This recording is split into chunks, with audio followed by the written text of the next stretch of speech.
ભરૂચના જાડેશ્વર ખાતે નર્મદા નદી પર નિર્માણ પામેલા સરદાર બ્રિજને સમાંતર એવા કેબલ બ્રિજના નામકરણને લઈને વિવાદ થયો છે।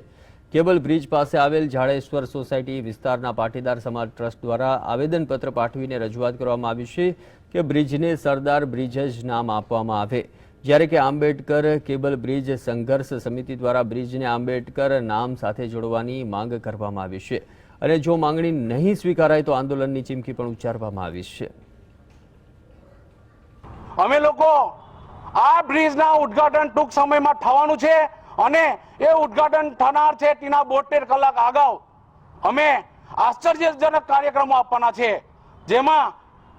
અમારી કમિટીમાંથી કે અમારા દલિત સમાજમાંથી કે કોઈક આંબેડકર વાદી કોઈ પણ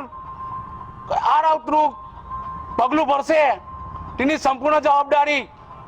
આ વહીવટીતંત્રની રહેશે અને અમે આના માટે આંબેડકરના નામ માટે ખૂબ મોટી લડત આપવાના છે। માંગણી કરીએ છીએ અમે કે જાડેશ્વર નર્મદા નદી પર જે ત્રીજો બ્રિજનું કામ પૂર્ણ થયું છે અને હવે ઉદ્ઘાટનના આરે આવીને જ્યારે ઊભો છે તો ભારતના ઘડવૈયા શ્રી સરદાર વલ્લભભાઈ પટેલનું નામ આ બ્રિજ સાથે જોડાય એવી જાડેશ્વર સોસાયટી વિસ્તારના પાટીદાર સમાજની માંગણી છે।